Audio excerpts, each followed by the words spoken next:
Bueno, pues en primer lugar, muchísimas gracias a la universidad por invitarme, a Jesús, a María, por todo y a vosotros por estar aquí. Siempre me gusta empezar las conferencias presentándome, ¿no? Aparte de lo que se ha comentado Jesús. Yo pertenezco al Departamento de Bioquímica y Biología Molecular A de la Universidad de Murcia. Allí imparto clase en los grados de biotecnología, de bioquímica y de ciencia y tecnología de los alimentos y pertenezco a este grupo de investigación. El grupo de investigación se llama Bioquímica y Biotecnología Enzimática, donde soy ahora uno de los dos investigadores principales y concretamente dirijo la parte de encapsulación molecular. Pero sí que es verdad que hace ahora se han cumplido 13 años o 12 años, no lo sé, empecé con un pequeño blog, una pequeña web de divulgación científica que se llamaba Escientia, y lo que pasa es que rápidamente se fue de las manos aquello. Y llegaron por redes sociales, medios de comunicación, la Agencia Española de Seguridad Alimentaria y, como ha dicho Jesús, en la Universidad de Murcia, pues diferentes cargos de gestión. Total, que me he dedicado 30 años, se cumplen ahora, a la docencia, a la investigación, a la gestión y a la transferencia. Y de eso vamos a hablar hoy, ¿no? De la última parte, de la transferencia. Porque no sé si conocen que los tres pilares de la universidad, no de la Universidad de Murcia, sino de la Universidad Española, los tres pilares de la Universidad Española son la investigación, la docencia y la transferencia. Pero sin embargo la transferencia siempre ha sido como el hermano pobre de esos tres pilares. Normalmente siempre nos centramos en la investigación y en la docencia, pero de la transferencia poco se habla. Entonces hoy vamos a hablar de transferencia, vamos a hablar de todo esto. Bien, pero claro, lo más fácil sería decir esto, porque además es verdad y creo en eso. Lo más fácil sería decir, bueno, pues la transferencia lo único que hay que hacer es meter dinero. Como no se mete, pues la transferencia va regular. Pero claro, no creo que estemos aquí en los cursos de verano del Escorial, un sitio como este, para limitarnos a decir que falta dinero y punto y pelota. Hay que aportar algo más y eso es lo que quiero. Bien, voy a hacer una pregunta. Lo primero, cuando hablan de transferencia, ¿qué os viene a la cabeza? ¿Qué viene? O tradicionalmente, ¿qué ha venido a la cabeza? El concepto de transferencia en la universidad, en el consejo, etcétera, ¿qué nos viene?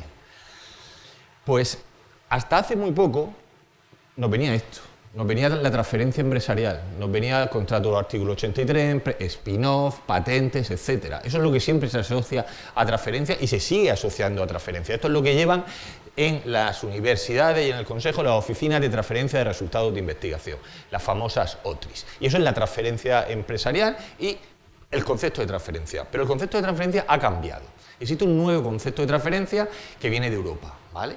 Y ese nuevo concepto de transferencia abarca tres pilares también, que son la transferencia empresarial, que sigue siendo, por supuesto, pero luego está la transferencia social a través de la divulgación científica, la transferencia a la sociedad y, por último, la transferencia a la administración pública y a los órganos de gobierno para la toma de decisiones. Entonces, cuando se habla de transferencia del conocimiento, ya hay que tener claro que estamos hablando de estas tres cosas. No solamente nos venga a la cabeza, que también EBTs, spin-off, patentes, etcétera, etcétera. Por ejemplo, el ejemplo más claro de transferencia de conocimiento en ese nuevo concepto lo hemos visto hace poco. Hace poco, ¿dónde? Aquí, cuando la COVID. Transferencia empresarial. Estamos hablando de la transferencia de resultados de investigación de centros de investigación a muchísimas empresas, sumado a lo que se hace en las empresas para el desarrollo de la vacuna, pero también la transferencia a la sociedad a través de la divulgación, no solo para dar las pautas de comportamiento, sino también para combatir las fake news, las pseudociencias, todo lo que ha ocurrido alrededor. Y luego el tercer pilar, y el tercer pilar ha sido la transferencia de conocimiento a los gobiernos para que den información al público y para darle las pautas a seguir. Es decir, esto es un claro ejemplo del concepto moderno de transferencia del conocimiento que no se limita únicamente a la transferencia empresarial. Bien, ya tenemos enmarcado, ya tenemos el concepto, ya tenemos un claro ejemplo. Vamos a hablar un poco, como venimos a hablar de transferencia del conocimiento, vamos a hablar de los dos grandes pilares. El primero, la transferencia empresarial, que sigue siendo importante. ¿De qué nos encargamos los que nos dedicamos a gestionar la parte de transferencia empresarial? De esto, de los contratos que se hacen desde los centros de investigación, que ahora hablaré de los objetivos con otras instituciones, de la protección de los resultados de investigación, la protección de los resultados que se generan dentro de los centros investigadores, de la creación de empresas de base tecnológica, y ahora diré unas pequeñas pinceladas, de la difusión de los resultados de investigación y del asesoramiento a las empresas, no solamente a través de la formalización de determinados contratos. Estos son los contratos, las finalidades de los contratos que hacemos en las universidades y en el consejo con las empresas. Tenemos muchos tipos de contratos. Tenemos realización de actividades dentro de una investigación, los contratos típicos de investigación, contratos de asesoría, contratos de apoyo tecnológico, los contratos de servicios para cosas puntuales, cosas de menor cuantía, y los contratos de formación. También damos formación en las empresas. Todos esos contratos los negocia, por decirlo de alguna forma, los gestiona la Oficina de Transferencia de Resultados de Investigación, y según cada universidad o cada centro se queda con un porcentaje de ese contrato. Normalmente debe estar ya la mayoría de los centros de investigación en España entre el 15 y el 20%. Ahí está. Luego estamos otros, como somos nosotros, que nos quedamos un poco cortos. Pero tú negocias con la empresa un contrato y el 10% se lo queda a la universidad o el centro, el 15 o el 20% para gastos de infraestructura, gastos de personal, para lo que sea. Y el resto se lo queda ¿a quién? Se lo queda el departamento, se lo queda el grupo de investigación, se lo queda el investigador principal, ¿vale? Entonces, esos son nosotros. La mayoría del tiempo estamos gestionando contratos artículo 83. No me voy a centrar en las patentes porque hay una conferencia dentro del curso, ¿no?, donde se va a hablar de patentes, etcétera, o estoy equivocado. Pero bueno, algo quiero comentar, porque a veces decimos cosas sin datos. Entonces ahí me gusta hablar de datos. Pero creo que dentro de esa transferencia empresarial tienen una parte importante los consultores. Es decir, yo tengo ahí una guerra. Vamos a imaginarnos la situación. Tú quieres dar a conocer lo que hacen los centros de investigación a las empresas, ¿vale? Entonces, ¿quién debe hacerlo? ¿Quién debe hacerlo? ¿Quién debe acercar el conocimiento que se genera a las empresas? ¿Lo deben hacer las personal interno de la universidad o hay que contratar personas externas a la universidad? Son los dos modelos. Modelo 1, por ejemplo, en la OTRI, una persona o dos personas que tienen contacto con las empresas. Yo, sinceramente, esto es delicado, no creo en eso. No creo en eso. ¿Por qué no creo en eso? Debería ser, pero no creo, porque a mí me gusta más el modelo de contratar una empresa y que la empresa se encarga de difundir los resultados y la empresa cobre por objetivo. Llevo muchos años en esto, ¿vale? Y entonces la teoría es una y una práctica, la práctica es otra. Creo totalmente en la capacidad de la gente interna en hacerlo, pero pensad en la situación. A final de mes voy a cobrar lo mismo, ¿vale? ¿Qué es más cómodo, Luis? ¿Me quedo en el despacho gestionando no sé qué, haciendo planes, haciendo tal, o me voy con la maleta empresa por empresa explicándolo todo? Pues al final pasa que tiende a hacer cosas dentro, porque si al final no me llevo el incentivo, no debería ser así, pero es así. Y los modelos que mejor he visto que funcionan son los que van a la empresa, cobran por eso, y es lo que he visto, ¿vale? Después de muchos años de gestión. Luego están las empresas de base tecnológica. Las empresas de base tecnológica están creciendo, aunque ahora os voy a enseñar unos datos. Son empresas donde participan miembros de una comunidad universitaria y se explota el conocimiento adquirido. Esa en la universidad con otra gente ajena y donde, bueno, pues participa la universidad normalmente con un 5% aproximadamente es con lo que participa la universidad. Ahora os daré unos datos de cómo va el tema de las empresas de base tecnológica. Pero mirad estos datos. Estos datos estoy hablando de la comparación internacional del peso de la financiación empresarial sobre el peso de la I+D en nuestro país. Estamos aquí. Estamos con un 5,5, aproximadamente, ahora un poco más, de la financiación empresarial. El líder Corea del Sur, 14,25, casi 14% Alemania, pero ahí estamos nosotros. Pero mirad los números abajo. En el año 2019, están más o menos, que ahora ha habido una caída por la que luego explicaré. Y quiero en esa tabla que comparemos también universidades públicas y universidades privadas. Y dentro de las universidades públicas o privadas, los distintos tipos de financiación, porque la gente, lo comentábamos ayer en la cena, no sabe realmente de dónde viene la financiación, con qué se investiga en la universidad, de dónde viene el dinero. A veces la gente se sorprende, ¿cómo que la universidad no pone? Muy poco. Mirad aquí lo que estamos hablando. Estamos hablando que universidades públicas, fondos internos, 422.000 euros, de un total de 3.266.000. Fondos internos, 422.000. De las empresas, de esos 3 millones, 166.000.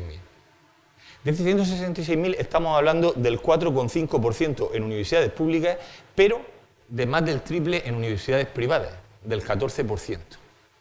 Y vamos a ver también el dato de lo que procede de la administración pública de esos 3 millones. De esos 3 millones, de la administración pública, 2.812.000. En el caso de las universidades públicas. Pero fijaos cómo cae estrepitosamente en el caso de las universidades privadas, 43.000 euros. Podemos dar muchas razones, pero hay una diferencia. Un dato clave es que la financiación de la universidad, de las propias universidades, es muy baja, que la aportación empresarial también es baja, y creo, después de muchos años, que hace falta más cultura empresarial para aportar a la I+D. Las empresas deberían dar un paso más allá. No solamente puede venir de la financiación pública, y fijaos que viene muy poco de las universidades. Y eso a veces dicen, pero eso es así, y los datos están claros. Pero fijaos también, como y vuelvo a remarcar, la diferencia que hay entre universidades privadas y universidades públicas. Una posible vista es, las universidades privadas pueden competir con las universidades públicas en captación de fondos. ¿Son competitivas o no son competitivas? Este dato es importante, ¿eh? Y este dato lo dice, de cuánto pueden coger, o sea, que no pueden competir en muchísimas cosas. No pueden, pero no porque no tengan la vía la tienen, sino que a la hora de la competencia está claramente el resultado. Todas estas gráficas, os los dejo para que las analicéis. Pero mirad cómo ha evolucionado en todos estos años la financiación empresarial. Mirad primero lo de arriba, luego quiero decir algo de la de abajo. Esa caída, ¿veis la caída? La caída en el 2011, esa caída en el 2011, ¿a qué es debido? Y que luego cae y luego va recuperándose. ¿A qué es debido? Un dato importante, estamos hablando de la crisis que hubo, etcétera, pero hay un dato importante. Un dato importante es, aquí, os he traído, estos son de la Universidad de Murcia, solo quiero que vengáis aquí. Fijaos que aquí también sigue la caída, ¿lo veis cómo es un poco parecida? Como sigue la caída y de momento empieza a recuperar, ¿vale? También está ahí, una cosa clave fue el tema de los proyectos CEDETI. Los proyectos CEDETI cambiaron muchísimo. Aquí, arriba, se daban muchos proyectos CEDETI con muchísimo dinero, pero cuando empieza la caída cambiaron las normas de los CEDETI, se dieron mucho menos y se dieron con mucho menos y mucho menos dinero. Y eso lo analizamos en la caída. Ahora bien, fijaos que estos datos llegan hasta el 2019, pero os he traído hasta el año pasado aquí. Estos son los de la Universidad de Murcia, pero son muy paralelos y muy parecidos a los de España. Fijaos cómo la caída, aquí, ¿qué ha pasado? Se mantiene. No hay esa subida. Y espero que se mantenga.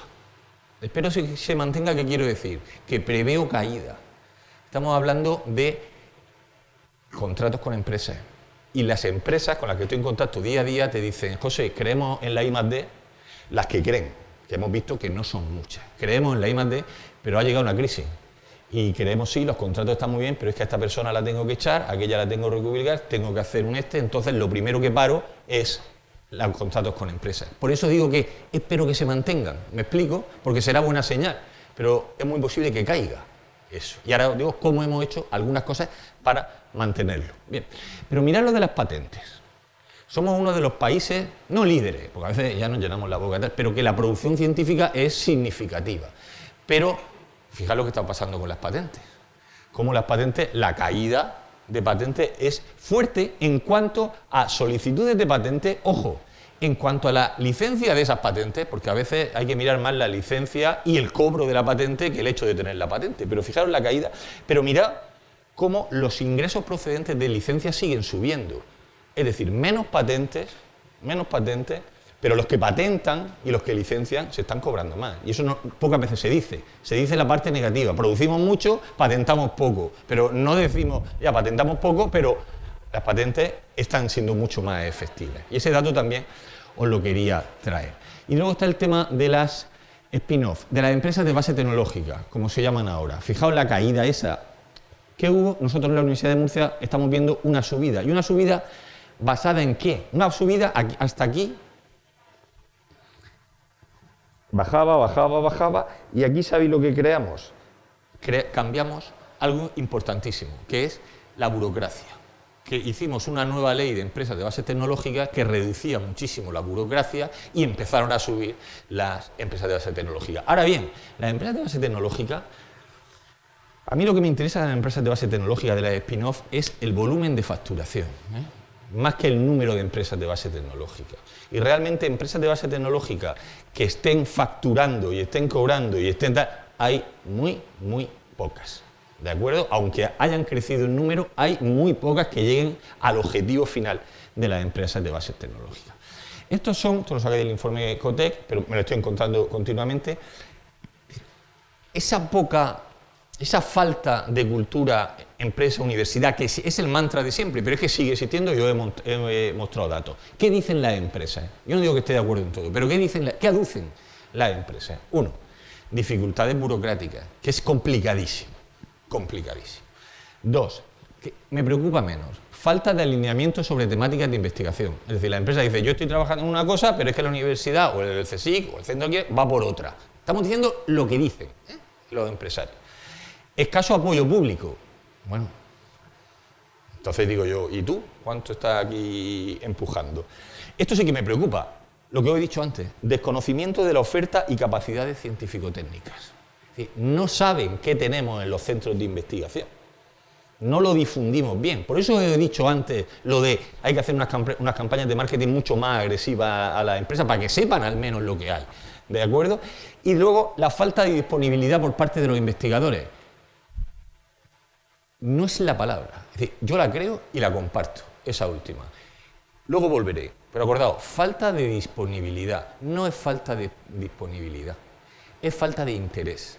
Pero ojo, interés no porque me despreocupe. No, sino porque no entra dentro de mis intereses. ¿Por qué no entra dentro de mis intereses? Porque el incentivo que tengo no es suficiente. Y si el modelo me lleva por aquí, el modelo de promoción me lleva por aquí, pues yo sigo por aquí. Cuando el modelo de promoción, que luego hablaremos, eso me lo bareme y me lo valore, pues entonces tiraré por ahí. ¿Me estoy explicando? Pero entonces no es falta de interés, no es falta de disponibilidad. Yo estoy disponible, pero si no me va a servir para nada o me va a servir para poco, no lo voy a hacer.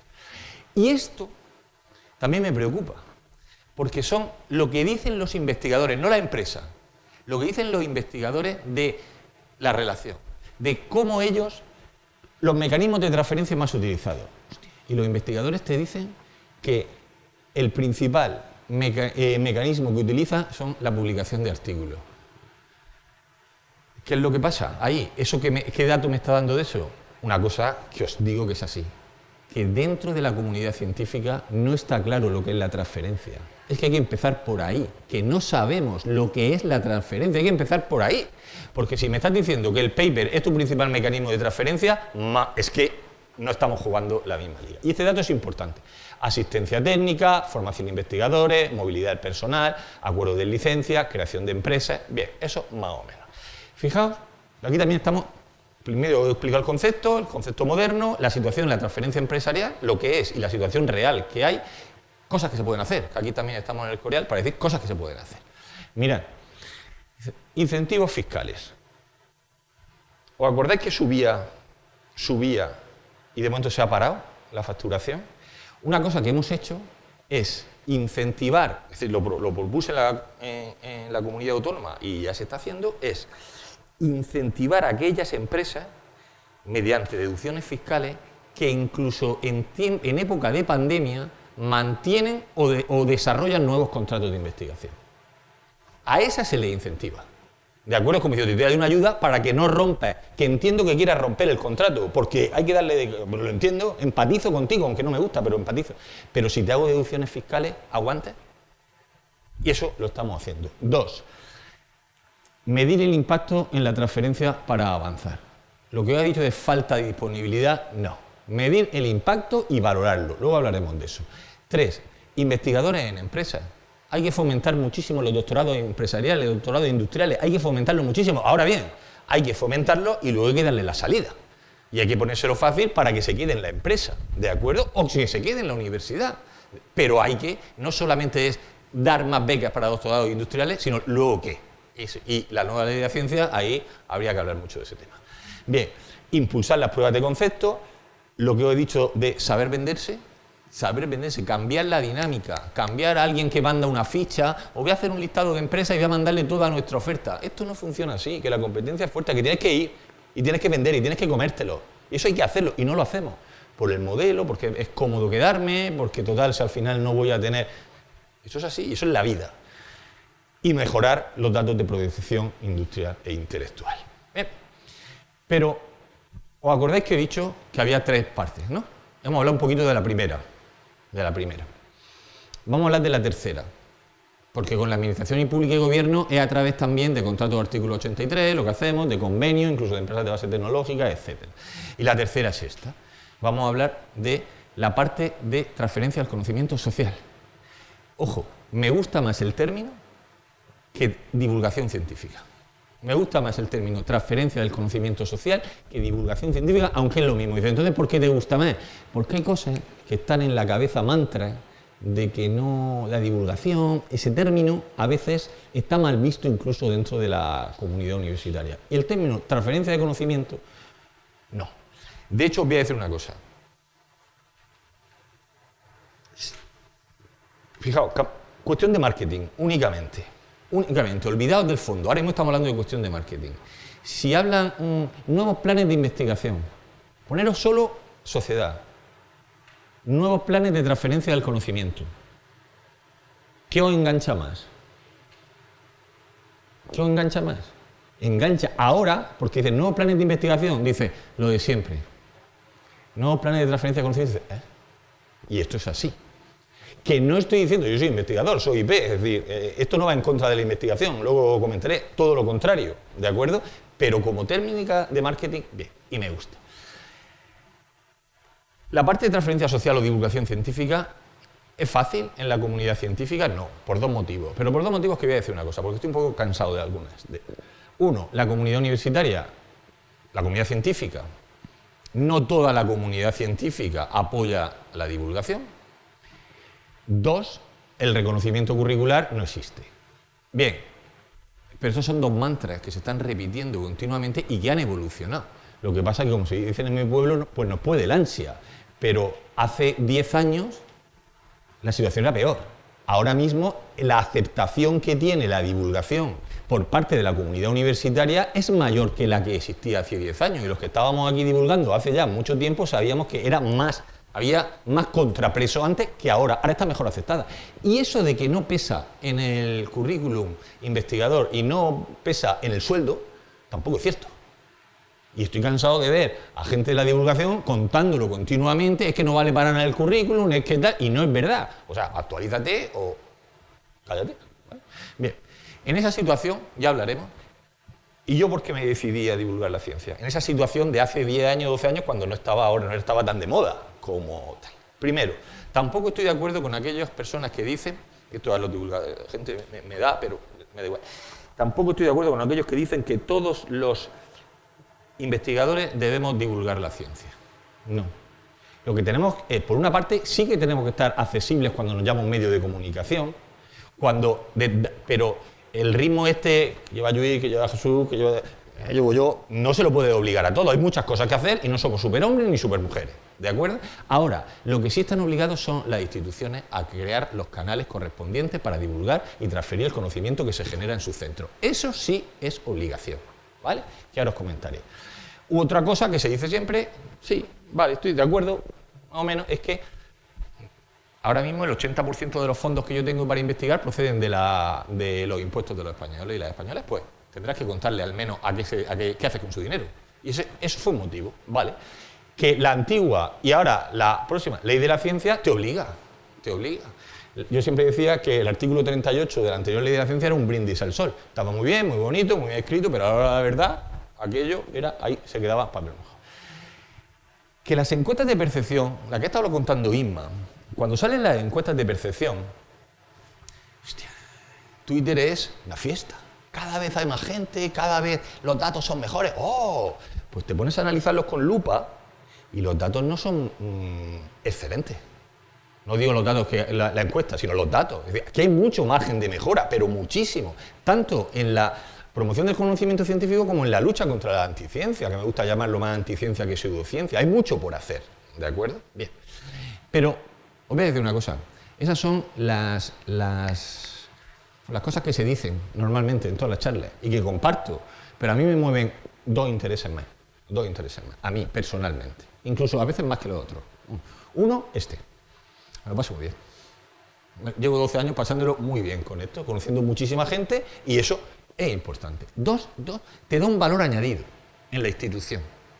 Claro, ahora mucha gente se suma al carro, ahora os comentaré luego, pero antes no había. Yo siempre he dicho que las grandes universidades, no somos una mediana universidad, no pequeña universidad. La gente se sorprende cuando digo que Murcia es la 7ª capital de provincia de España. Se quedan muertos. Es así. Pero las medianas universidades, yo le decía al rector, si a ti te dicen que la Universidad de Murcia va a ser líder en, como te dicen, en investigación, en infraestructura, te están mintiendo. La Universidad de Murcia nunca va a ser líder en investigación, ni tiene que pretenderlo. Pero sí que hay pequeños resquicios que las grandes universidades no les dan y centros tanta importancia porque están en otras cosas que tú puedes coger la bandera. Y entonces, si tú coges la bandera, la universidad mediana, y ahí están los rankings de divulgación, se ponen arriba y si tú eres el que la ha cogido, prestan una posición importante en la universidad. Y luego esto, de lo que poco se habla, y no es hoy el objeto de la charla, pero quiero que se os quede. Siempre hablamos de la divulgación científica como generación de conocimiento en la sociedad, como elevar la cultura científica, eso es cierto, pero un investigador puede obtener muchísimo de la divulgación en su producción científica. Yo he utilizado muchísimo la divulgación para aumentar números de artículos. Tengo una empresa de base tecnológica, contratos con un montón de empresas, presencia en Comité de Agencia Española de Seguridad Alimentaria, asesor de FCI, asesorado 1000 veces, al Ministerio en otras cosas, etc.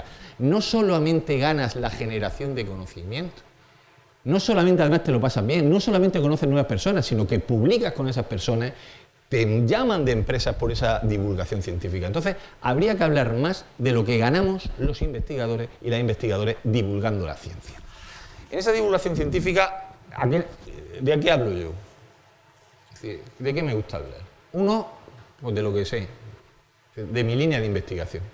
De mi línea de investigación en encapsulación molecular y en síntesis, producción y estabilización de compuestos bioactivos de origen vegetal. Entonces, me encanta hablar de eso. Ahora bien, también, después de muchísimos años dedicado a esto, creo que para acercar la ciencia a la sociedad hay que hablarle de algo más. Porque yo, ¿qué quieres que te diga? Aunque lleve desde el año, principios de los 90, trabajando en encapsulación molecular y en una molécula que se llama ciclodestrina, no levanta pasiones en la sociedad. Yo hablo ahí ahora, hablo de ciclodestrina y la gente no me sigue, ¿no? Pero, sin embargo, a la gente, cuando se quiere engancharla, lo que yo he visto es que hay que hablarle también de lo que yo llamo siempre la ciencia de las pequeñas cosas, de la ciencia de la vida cotidiana, de cómo influye la ciencia en su calidad de vida. Eso a la gente le atrae, oye, y hace que te apoye. Por eso me gusta hablar de la ciencia, lo sabéis los que me seguís, la ciencia en el deporte, la ciencia en la gastronomía, la ciencia en la ropa, la ciencia en otros dispositivos móviles, y mostrar a la sociedad que sin el progreso científico y tecnológico eso sería imposible. Y entonces sí que dicen, y demostrarle que si detrás de la ciencia de las pequeñas cosas no hay ese apoyo, pues resulta que la calidad de vida que llevan sería imposible. Y hace falta hablar mucho más de eso. Por eso es uno de mis objetivos. Fijaos, ¿cómo lo hago? Bueno, pues lo hago, da igual. ¿Y cómo lo hacemos todos? Con muchos canales. Y cada uno de los canales tiene unos formatos. Y cada uno de los canales tiene un público. Y hay que adaptarse al canal. Y si no, quítate del canal. Si no, tienes que salir en todos los canales. Pero el que no vaya a tu personalidad, quítalo. Porque además se nota la impostura. Se nota cuando llego ahí divulgadores. ¿Me imagináis? Mi hija me dice el otro día, papá, ¿por qué no pones un vídeo en TikTok tuyo de la ciencia? Digo, pero no porque no me guste, porque tendría que adaptarme y no voy a saber. Y como no voy a saber, pues me dedico a otras cosas. ¿A qué cosas? Pues sí, al blog, a las redes sociales, a la televisión. No mordé la lengua. ¿O no? Es decir, este programa, Laboratorio, un programa de televisión que ayer negocié la segunda edición. Este programa de Laboratorio ha sido elegido, el mejor programa de divulgación científica por el certamen Ciencia Nación de España. El mejor programa de televisión, no, el mejor proyecto. y por 2 puntos no lo dejaron fuera en CECI. Una cosa surrealista. Pero bueno, entonces, como ha entrado la directora, pues yo tiro de aquí el este. Y no, ha sido casualidad. Por radio, por prensa, por revistas, por libros, por conferencias, que es lo que más me gusta. Y luego la divulgación institucional, por las unidades de cultura científica. Creo que tenemos un error en las unidades de cultura científica. Hay 2 errores, creo. En el vicerrectorado que yo dirijo está la unidad de cultura científica, ¿vale? Y además antes era coordinador, sé bastante de esto. ¿Cuál es el problema? El problema que yo me acuerdo cuando yo soy químico y entonces empezaron a aparecer departamentos de I+D en las empresas alimentarias. ¿Por qué aparecían departamentos de I+D? Pero aparecían todos a la misma vez. ¿Por qué aparecían? Porque había subvención. Pero el jefe del departamento de I+D era el mismo que hacía el control de calidad, bajaba los palés y medía el pH. ¿Me entendéis? Entonces, ¿por qué lo asocio esto a las unidades de cultura científica? Porque las universidades no solamente deben crear las unidades de cultura científica para no quedarte fuera de la foto, no. Tienes que dotarla de infraestructura, tienes que dotarla de personal, tienes que dotarla de medios. Pues eso no sirve de nada. Porque si no es postureo, es estar en la foto. ¿Cómo no vamos a tener una? Entonces la creo, pongo ahí una persona y ala, ya tengo mi unidad de cultura científica. Y las unidades de cultura científica tampoco pueden vivir, o mejor dicho, malvivir, o al menos viven algunas, de las subvenciones de FECID. No puede ser. Es que no puede ser. Es decir, no. ¿Por qué? Pues porque primero porque FECID debe impulsar, y como ha impulsado muchos años, y debe seguir, no nos vayamos aquí a venir arriba y a cortar el tema, pero la universidad tiene que ser la que ponga la pasta, porque si no, no sirve para nada. Porque si no llega el contrato de FECID, si lo logras el proyecto, con un contrato, si lo logras, contratas a la persona, y la persona luego se te va cuando acaba el contrato. Y entonces, eso no es forma. Entonces, como dije en el discurso de ingreso, lancé ahí el mensaje a quien quería escucharlo. Basta ya de hablar de transferencia del conocimiento y de divulgación científica en bonitos mensajes y llega a ser la hora de interiorizarlo y demostrarlo con medios y con recursos. Si no, no sirve para nada. Esta es mi gente, de la unidad de cultura científica, sin la cual yo evidentemente no estaría aquí porque es tremendo. Las claves de la comunicación, pues os digo una cosa, tampoco estoy de acuerdo, no estoy de acuerdo con nada, pero tampoco estoy de acuerdo con esa tendencia de que la divulgación científica debe ser divertida. ¿Pero por qué tiene que ser divertida? Yo siempre digo que, en mi opinión, esas son mis opiniones personales, pero yo siempre digo que la clave, y aquí hay grandísimos comunicadores, que la clave para comunicar bien al público es emocionarlo. Y tú para emocionarlo puedes utilizar muchas armas. Puedes utilizar la risa, si no es que no, pero puedes utilizar otras. El drama, el dando la tensión. Ahora bien, y en ese momento, si yo te emociono, te voy a comunicar bien. Si no te emociono, no te voy a comunicar. Pero para poder emocionarte a ti, yo tengo que ser un apasionado de lo que estoy contando. Que no significa un hooligan ni un talibán de la ciencia. Porque a veces parece que todo es bonito, toda la ciencia lo hace bien. Mentira. Pero tengo que ser un apasionado de lo que cuento, si no, no te voy a comunicar, no te voy a emocionar. Y esa es la clave para mí. Y repito, ser un apasionado de la ciencia, que lo soy, no significa un hooligan de la ciencia, ni de no ver las partes negativas de la ciencia. Bien, pero quiero contar esto. Es la primera vez que públicamente sí, en determinados despachos ya está más que contado. Mira, un modelo de transferencia del conocimiento. Siempre he pensado que una de las palabras que a mí más me motivan en la vida profesional y en la personal también es valor añadido, obtener un valor añadido. Y el valor añadido se puede obtener de 2 formas, desde mi punto de vista. Una, siendo mejor que los demás. No lo recomiendo. No lo recomiendo por 2 cosas. Primero, porque siempre va a haber alguien mejor que tú. Y segundo, porque es tóxico. El buscar ser mejor es tóxico y te lleva a hacer cosas que no sirve, porque siempre va a haber alguien y encima es tóxico. Pero hay otra forma de obtener valor añadido. Y la otra forma es hacer cosas diferentes a los demás. Eso sí. Incluso a lo mejor viene alguien detrás y hace algo, lo hace mejor que tú, seguro, pero tú has sido primero. Entonces, en ese segundo modelo de intentar hacer cosas diferentes, pues lancé hace 1 año y medio, y seguimos, porque esto a largo plazo, si no me echan, que puede ser en cualquier momento, lancé un modelo de transferencia del conocimiento, ¿vale? Os lo voy a contar, porque creo que funciona, pero hace falta cosas. La adaptación al nuevo concepto ese que os he dicho europeo, voy a hablar un poquito rápidamente del vicerrectorado, de la comisión de transferencia, de los grupos de transferencia del conocimiento y del comité asesor. ¿A qué me refiero? Vamos a ver. Yo me acuerdo que en la mesa que organizó FECIT, precisamente, en el Foro Transfiere en Málaga, ¿vale? Pues hablamos varios. Y entonces hablamos de transferencia del conocimiento, etcétera, y las unidades de cultura científica, etcétera. Habían varias compañeras allí, yo estaba en la mesa. Entonces se hablaba de la divulgación científica, si debía pertenecer a unos vicerrectorados, a otros, o a algún departamento en especial. Y entonces las personas precedentes a mí hablaron de eso da igual. Da igual porque lo importante es que haya conexión, que haya fluidez, que estén en contacto unos departamentos con otros y entonces se transmita y tal. Y yo cuando me tocó a mí dije, mirad, será la edad, pero eso es un brindis al sol. No vivimos en Alicia en el País de las Maravillas.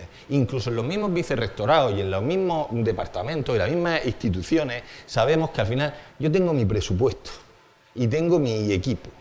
Y que sí, que la teoría dice que debería estar en contacto con el otro para entre los dos sacar, que sí, pero la realidad no es esa. La realidad es que están los roces, los choques, yo tengo mi dinero, tengo mi gente, tú no te metes, eso es la realidad. Y ese es el campo de juego. Entonces, ¿qué es lo mejor para eso? Pues lo que mejor para eso es meterlo todo bajo un mismo paraguas, y ya está.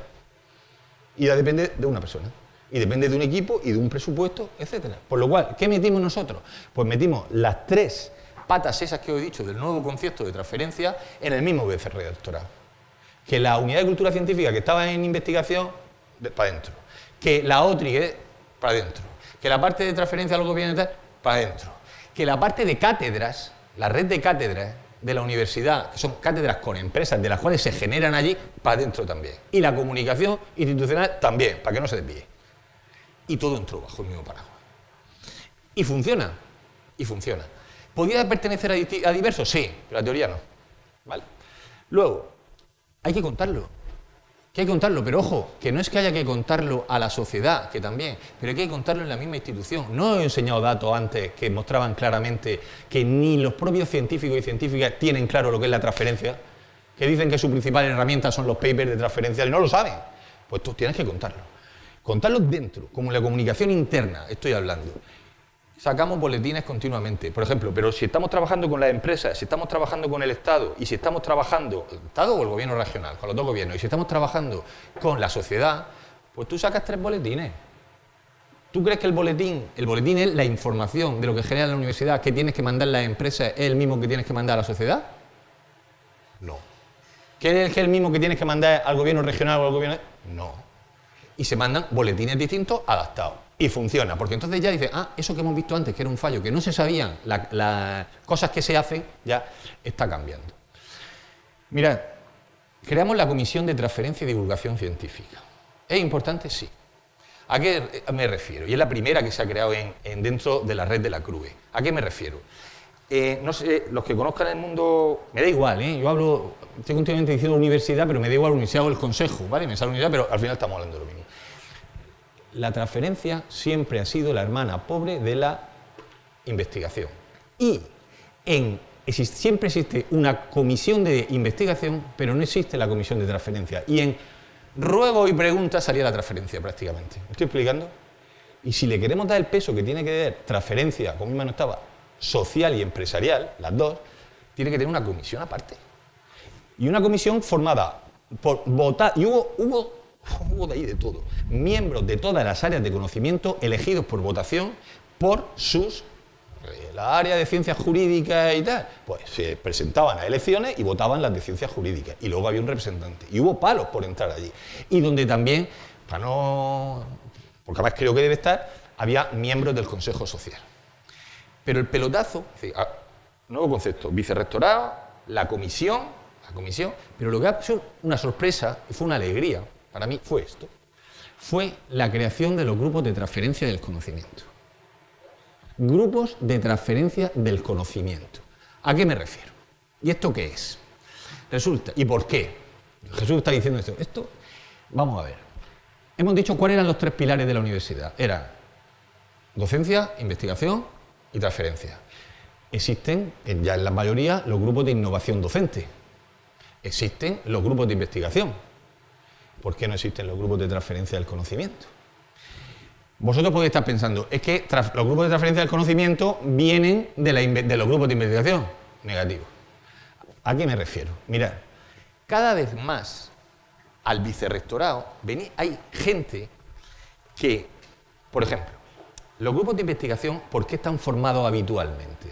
Están formados por miembros del departamento, que no quiero decir que el grupo de investigación sea el departamento, pero el grupo mío, Bioquímica y Biotecnología Enzimática, somos del departamento de Bioquímica y Biología Molecular, una parte. El grupo de Medicina, de Cirugía, no sé qué, pues son miembros del departamento de Cirugía que han creado su grupo. Pero cada vez están apareciendo más gente que se está agrupando, una física, con un biólogo, con una graduada en Bellas Artes y con un informático. Y que te hablan de los grupos multidisciplinares y los grupos interdisciplinares, que no es lo mismo, que en este país somos muchos de grupos multidisciplinares, pero poco de trabajar juntos, muchos de muchas disciplinas, pero poco de trabajar juntos. Y entonces nos venían a pedirnos ayuda. Oye, ¿nos podéis financiar? Pero es que, digo, hombre, está en la financiación de los grupos de investigación. No, los grupos de investigación, es que no somos un grupo de investigación registrado como tal, sino que hay... Pero luego venían otras personas que estaban en la última etapa de su carrera profesional y que ya, pues, ¿qué queréis que os diga? Entretener. A mí me pasa, ¿eh? A mí me pasa. Entretener 125 Q1 y tener 126 Q1, pues sí, pero necesitan otras motivaciones. Y hay gente que viene y nos dice, es que queremos ver toda nuestra bagaje en investigación de mucho tiempo, verlo que se convierte en una patente, que se convierte en un proyecto de transferencia social, un proyecto de divulgación, en una EBT, como, quiero algo. Mi jefe, que se jubila ahora, sobre todo en los últimos años de su carrera, ha levantado una EBT con lo que llevaba en 50 años grupo de transferencia del conocimiento, y también la aparición del sesenio de transferencia, de lo que ahora hablaremos. Entonces, dije yo, hostia, pues vamos a crear los grupos de transferencia, que tampoco existían como la comisión en toda España. Bien, pero ¿quién forma parte de esos grupos? Personal de la universidad, ojo, y personal de fuera de la universidad. Pero no estamos hablando que te asesore gente de una empresa, que colabore, no, que forme parte del grupo, y eso chirría dentro de los centros, chirría el meter gente fuera, no, que forme parte del grupo gente de una empresa, que forme parte, no que asesore tal, que forme parte del grupo gente, profesores colaboradores, profesores de emérito, gente de la administración, no, vamos a formar parte del grupo, no solamente somos nosotros. ¿Y qué hicimos?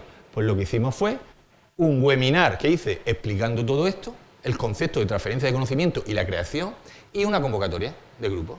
Y dije yo, bueno, con suerte, para que el rector cuando se lo dije, y dije, bueno, con suerte se me van a apuntar 10 grupos, bueno, ya sería un éxito, 10 grupos de transferencia de conocimiento, una cosa que empieza.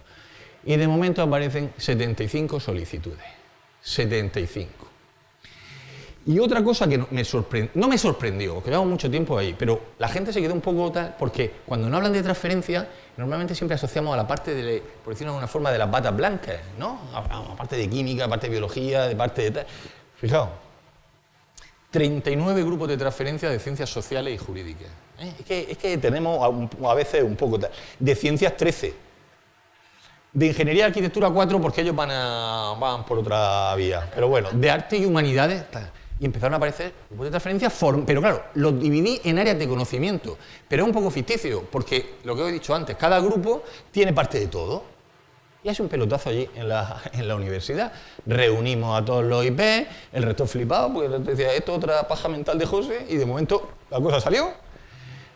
Y estamos haciendo, claro, ¿qué estamos haciendo? Viendo los datos que venían de las empresas y venían de la sociedad, empezamos las reuniones, lo estamos formando en comunicación y marketing, al grupo, a saber vender su producto, a la sociedad y a la empresa, a los medios de comunicación. Y viene gente de los medios de comunicación a dar cursos.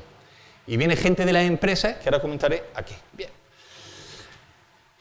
Pero había que, como Jesús me ha dicho, ¿y la pasta? Claro, no hay ningún problema.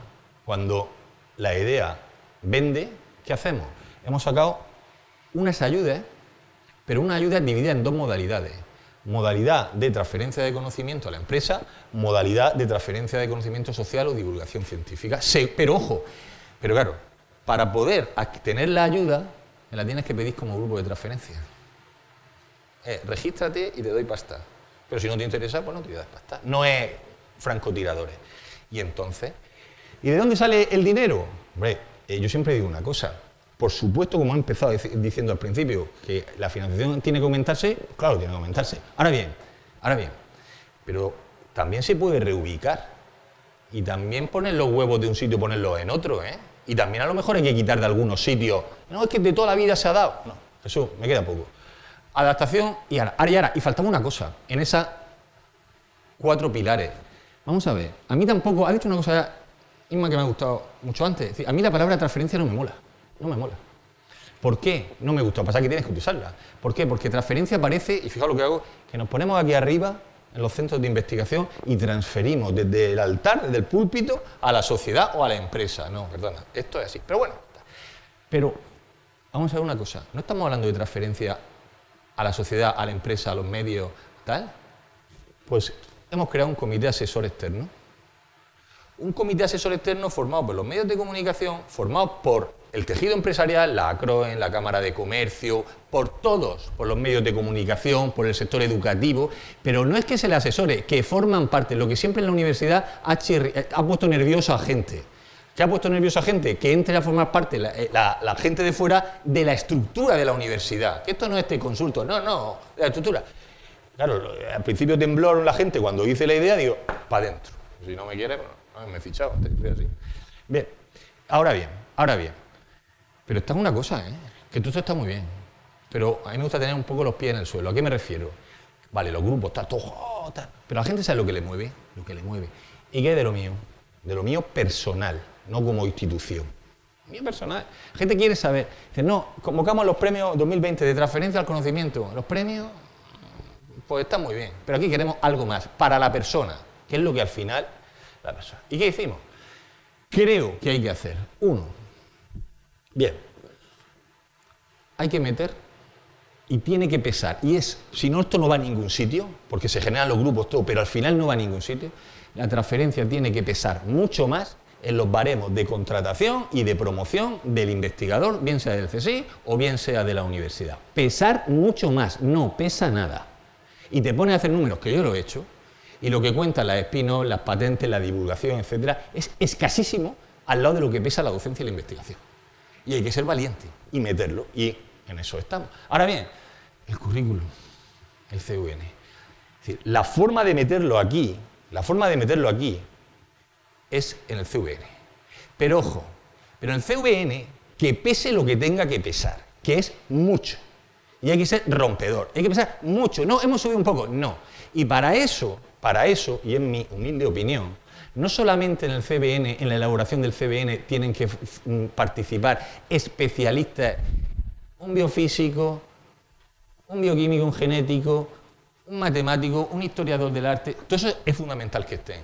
Pero tiene que participar también gente que tenga la visión esa global. Porque antes habéis dicho una cosa, que es cierto, se ha dicho aquí en la presentación, es que luego, claro, hay que pensar que la ciencia está muy bien, pero también hay que meter en sanidad, hay que meter en educación, lo que se ha dicho, sí. Pues esa visión global para hacer el CVN te da de que yo, ¿a dónde empujaría? A la transferencia. Pero es que habrá un talibán de la investigación, un talibán de la docencia, un talibán de la transferencia. No puede ser, porque hay que repartir y hay que tener la visión global. ¿Me estoy explicando? Entonces no solo puede ser atomizar en los especialistas, ni tener gente que pide, gente que vea el global y que no diga, no, tengo que sacar de lo mío, no. Entonces es que de lo tuyo hay que quitar de allí. Y eso hace falta. Voy acabando. Una cosa que ha cambiado mucho. Donde hay gente, hablando con altas personas de mi universidad, dice, bueno, pero es que la transferencia debe ponerse únicamente en el valor en el currículum, en las últimas figuras, titular, catedrático, porque ya es cuando transfieres el conocimiento de antes. Falso, error, eso ha cambiado. Eso hace 15 años me vale. Pero ahora hay chavales y chavalas que están haciendo su tesis y que tienen ya patentes. y que forman parte de empresas de base tecnológica, que no son los IP, pero es que, claro, pero es que en un paper estás ahí y no eres el IP, eres uno que ha participado. Pues entonces eso de que hay que ponerlo en catedráticos y titulares de la transferencia, no, hay que ponerlo a todos los niveles de los baremos y en cada nivel poner el porcentaje que hace falta. Eso está estudiado. Y esto hay que reactivarlo de todas las formas posibles. Con la nueva ley de la ciencia parece que tal. Pero, ojo, con esto. El sexenio de transferencia. ¿Por qué? Por eso digo que cuando la gente dice, no, es que la transferencia no cuenta, que sí cuenta, que yo cobro 150 euros más al mes todos los meses por mi labor de divulgación científica. ¿A qué me refiero? El tramo de transferencia del anterior sexenio eran 4 bloques. 4 bloques. Eso esta tarde me lo preguntan en la mesa y lo suelto. 4 bloques. Esto era lo que era el anterior sexenio de transferencia, pero ojo con esto. Los 3 primeros, transferir a través de la formación de personas. Ojo, número de personas contratadas, tesis industriales dirigidas, era muy fácil evaluable. He sido evaluador, muy fácil. El segundo, transferir a través de actividades con otras instituciones, sí, periodos de excedencia, aportaciones, evaluable. El tercero, la facturación por royalty, el número de contratos, evaluable, si eso es una lista. Pero el cuarto bloque era transferir generando valor social. Y ahí se armó una paja mental, todo el mundo tremenda. Pero se armó por falta de colaboración entre ministerios y falta de colaboración entre departamentos de la CRUE, etc. ¿Qué ocurrió? Rápidamente, esto ocurrió en Córdoba, hace ya muchos años. En esa mesa redonda, en Córdoba, la dirigía, creo que era el anterior, ojo, en aquellos tiempos vicerrector de investigación, luego rector, luego presidente de la CRUE y desde hace un día consejero de universidades de Andalucía, ¿vale? Entonces, se habló de valorar las actividades de la... Fue la primera vez que se habló así y tal. De ahí, la CRUE creó esto, la Red Divulga. Salió de ahí, de aquella reunión de Córdoba, yo estaba afortunadamente en la mesa, creó la Red Divulga. La Red Divulga, formada por las unidades de cultura científica, tuvo un primer encargo. Y el primer encargo fue 6 universidades lideradas, porque pusieron de jefa, por decirlo de alguna forma, de la Red Divulga a ICIAR, de la Universidad de Navarra, crear una guía para que se valoraran las actividades de divulgación científica. Eso fue lo que se nos encargó. Y entonces, lo hicimos, 6 personas hicimos la guía esa. Y la guía esa es esa que está ahí. Guía de valoración de actividades de divulgación científica del personal académico e investigador, ojo, detrás de la cual estaba CRUE y estaba el Ministerio de Ciencia e Innovación a través de FECIT. Yo todo lo que ha salido. No, yo no lo he puesto pequeño, esto es la hoja. Esto es la... Pero porque esa es la hoja. Ay, esa es la foto. Pero escuchadme, y entonces, ojo, esta guía de valoración es la que se tenía que haber utilizado para el cuarto bloque del sexenio de transferencia. Esa. Y no en los criterios indiscriminados que hubo, cada uno evaluaba de una forma, se daba... Pero si estaba hecha con un encargo de la CRUE, ¿por qué no se utilizó? Eso si queréis en la mesa redonda me lo preguntáis. Pero es una guía donde no solamente viene qué cosas se valoran, sino cuántos puntos debe tener cada una y la descripción y los indicios de calidad de los libros, de los capítulos de libros, exposiciones, cursos, etcétera, etcétera, etcétera. Y eso existe. ¿Que se puede perfilar? Sí. ¿Que no se quiere utilizar? Eso es otra cosa. Que a veces decimos, como esto lo hizo otro, pues yo no lo utilizo. Bien, acabo. O sea, y ojo, y en ese cuarto bloque, en esa sesión de transferencia, en el cuarto bloque de divulgación científica, fue donde presenté yo, había que presentarle 2 bloques. Presenté del de contrato artículo 83, que tengo tal, y el de divulgación. Y me dieron el sexenio. Y si me dieron el sexenio, significa que estoy cobrando el sexenio todos los meses. ¿Gracias a qué? A mi labor de divulgación científica. Por lo cual, eso de que la divulgación científica no vale en el currículum vitae, como se sigue diciendo los mantras y muchos divulgadores y divulgadoras, es porque no tienen ni idea del tema. Bien, resumo. Lo que yo creo, después de te lo he contado, de la situación, que creo que os vaya una idea de lo que es la transferencia, los tipos que hay, todo lo que es, todo el pifostio que te he contado en un rato. 1. Hay que adaptarse al concepto europeo. Y hay gente reticente. ¿Por qué son los gente reticentes? Porque han estado trabajando en lo mismo toda la vida y dicen, a mí no me líes, yo quiero hacer mis contraticos y mi tal. Hay que adaptarse. Ese nuevo concepto, hay que crear estructuras que abarquen los 3 tipos de transferencia. Que hay que reimpulsar la transferencia empresarial mediante lo que he dicho, reducción de la burocracia, mediante campañas de marketing, mediante inversión de la administración pública, pero también de las empresas, ¿vale? que hay que profesionalizar la divulgación, que hay que impulsar la creación de comisiones las comisiones de transferencia en los centros de investigación, fomentar los GTC. Los GTC me lo han pedido de la Universidad de los Estatutos, casi todas, José, nos pueden mandar, porque eso ya veréis. Crear comités asesores externos, es decir, no tener miedo a meter la sociedad, a meter el tejido productivo, a tenerlo dentro de los centros. Pero si no estamos, o sea, que vamos a transferir, pero no nos vamos ni a escuchar ni a meterlos dentro. Pero ¿qué no hemos creído que somos? Potenciar la transferencia en los baremos. Y es fundamental. Pero no subirme un poquito, no subirme un poquito. Y coger gente buena para eso, gente con experiencia, ¿no? Atomizar el especialista. Reactivar el sexenio de transferencia. Y si tuviera que resumir todo lo que hay que hacer en una sola cosa, ¿sabéis cuál sería? Y con esto acabo. Y ya está como la directora. Hay que ser valiente. Para hacer todo eso hay que ser valiente. Y hay que arriesgar, y hay que enfrentarte a uno y a otro, dentro y fuera. Si no, ¿sabéis lo que podemos hacer? Lo mismico de siempre, y tener a todos contentos. Y pasará nuestra época y ya veremos, no hemos creado follones, pero no hemos transformado. Y yo no estoy para eso. Y quien me conoce sabe que para eso, que no me llame. Oye, pues es un placer, ¿eh? Muchísimas gracias.